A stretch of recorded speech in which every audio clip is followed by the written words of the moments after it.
let's get him, let's take him. Woo!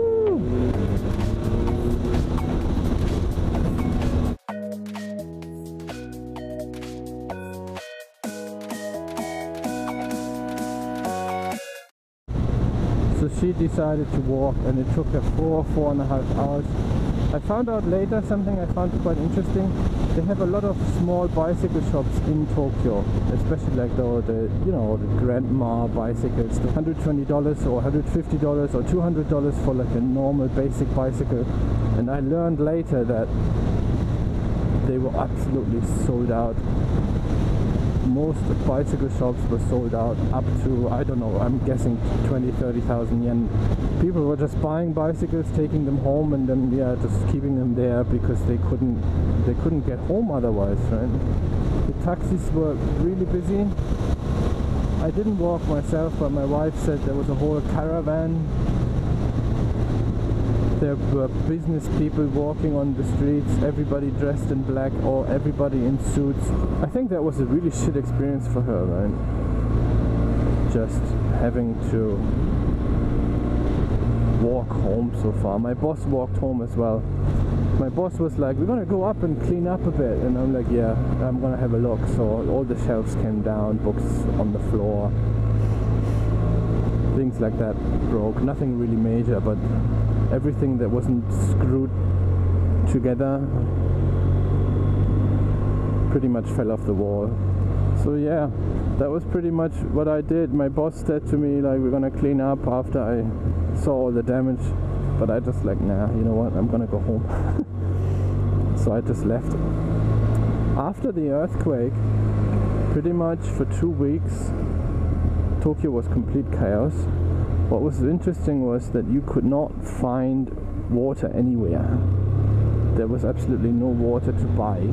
All the vending machines, Tokyo has like a ton of vending machines, all the vending machines didn't have water. You could have everything else, tea and coke and juice, and everything was there, but water was completely sold out.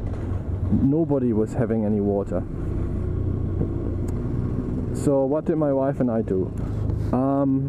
My boss had a meeting with us the following Monday, and he said to us, if you want to work, you can work, the company's open, but you just tell me what you, the employee, wants to do, and I will figure out how to make the schedule and how to keep the offices open after I know how many workers will still be there. And I really appreciated that. And I asked my wife was like, do you want to go home? And I'm like, no, I'm not going to go home. I'm not going to leave you alone in Japan. I remember saying, if we're going to die, let's die together. I'm not going to abandon what I built here in 6 years. So I didn't leave. A lot of foreigners left. A lot of foreigners, earthquake, heard the news, Fukushima, they just fucking ran to the airport, cheapest ticket, out of here. And I have to say, it really depends on what country. I'm not going to judge, I'm not going to blame anyone, I'm not going to say, well, you did this and you should have stayed or you should have done this. It's complete rubbish. But in my opinion, it really depends on the country. Because different embassies had different messages, were saying different things. And in my opinion, especially the Swiss and the French, they were like, get out, get out.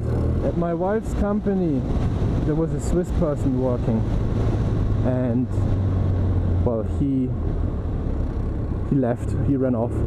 He called from Hong Kong Monday morning, like, hello, I left Saturday morning. He just ran for it. So he went to the Hong Kong branch and he asked if he should work there, which I thought was pretty funny. And he did, he worked there for like a week. So there was this term that people came up with. You know that gaijin means foreigner, and foreigners who ran away, they became flyjin. So they asked, are you flyjin? Were you a flyjin? They were kind of making fun of each other, those who were too scared and ran away, kind of thing. Well, I did end up leaving because my wife's company pretty much stopped work for like a week or two. And on that Monday meeting, the majority of our branch actually said, let's work. Most other branches, they shut down. 50 workers, 30 of them had run off. So they told everybody 2 weeks company holiday. Of course, it was unpaid in my case, thank you. Other than that, well, my wife had miles on her credit card, and my sister-in-law lived in Okinawa at that time. We went to Okinawa. And when we were in Okinawa, really interesting, absolutely difficult to buy water. Restriction on everything. Everybody had family in Tokyo, right, or in Japan, or close to the earthquake place. Everybody was sending water home. They were like 1 case, 6 bottles, 2 liter a bottle. They were sending water home. People would go to the supermarket every day because they were only allowed to buy 1 case per person, and they were sending them home right away. So they had this little post station in the department store or supermarket or something like Walmart, and there was this huge pile of water. Everybody was sending water home. That was interesting. Another interesting thing, there was this kind of factory making little carton boxes, you know, like the juice cartons, and that factory broke in the earthquake, and there was basically no juice. There was no milk.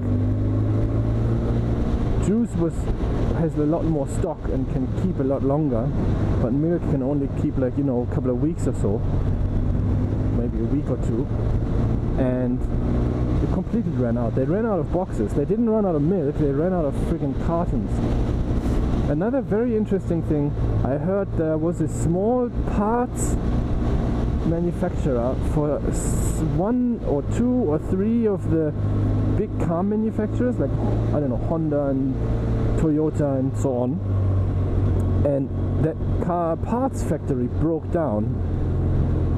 So each of the big manufacturers basically sent workers to the factory, and they were just like, fix it. If we can't fix the supply, we will run out of parts and we are not able to keep manufacturing. So they sent workers, each of the big companies sent workers to their supplier, and they were fixing the factory. I thought that was really interesting, this whole working together kind of spirit.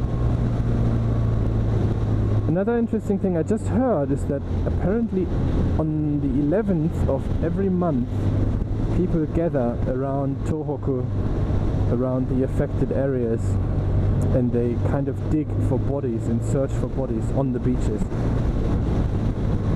So the affected beaches where a lot of people have died, I think 10-15,000 bodies are still missing. They're all dragged out to sea by the receding wave, and so many people are missing. So they're still looking for them. I mean, to be honest with you, I find it a bit stupid because they won't be on the beach. So yeah, that pretty much concludes my story. And you can see the guys. I hope you enjoyed. Catch you all next time.